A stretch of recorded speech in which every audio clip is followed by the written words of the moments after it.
ED विभागाच्या अंतर्गत जी माझी एन्क्वायरी चालू आहे, आज दुसऱ्यांदा ईडी कार्यालयामध्ये मी गेलो होतो। त्याबद्दलचे काही जर प्रश्न आपल्या सर्वांना असतील तर त्याच्यावर चर्चा करण्यासाठी आपण ही प्रेस कॉन्फरन्स घेतलेली आहे। पण आता माझ्याबरोबर सुनीलराव असतील, चव्हाणताई असतील, रवींद्र भाऊ असतील,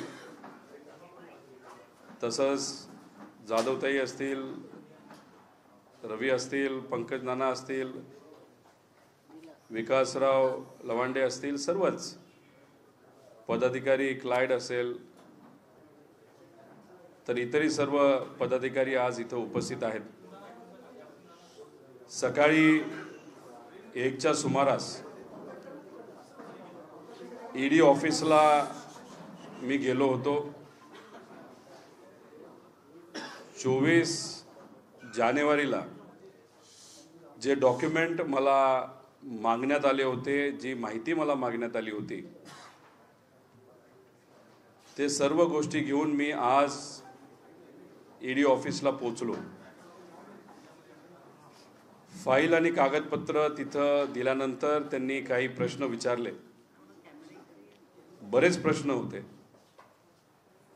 त्या प्रश्नांना उत्तर देण्याचं काम मी तिथं केलेलं आहे। काही नवीन प्रश्न आले, ते आपल्या ऑफिसपर्यंत आम्ही पोहोचू असं मी जेव्हा त्यांना विचारलं, त्यांनी मला सांगितलं येत्या 8 तारखेला आपल्या ऑफिसमधून कोणालाही तुम्ही पाठवा आणि ते सर्व कागदपत्र तुम्ही 8 तारखेला द्या, ते आम्ही बघू आणि बघितल्यानंतर परत एकदा आपल्याला कधी बोलवायचं हे नक्की आम्ही तुम्हाला सांगू। आजची एक चांगली गोष्ट एवढीच आहे की आता मला तुमच्या सर्वांशी बोलता येते। आता याच्यामध्ये आपण जर बघितलं तर ही एन्क्वायरी MSE बँक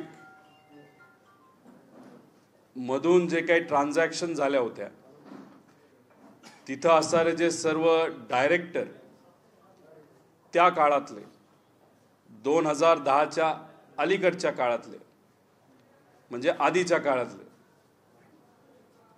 त्यांनी ज्या पद्धतीचं काम तिथं केलं त्याच्यावर काही लोकांनी आक्षेप घेतला।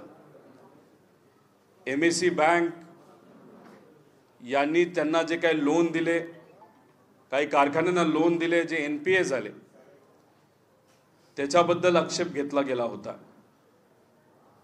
ज्या कारखान्यांना लोन दिले गेले होते आणि त्या लोनची परतफेड झाली नाही म्हणून त्या कारखान्यांच्या विरोधात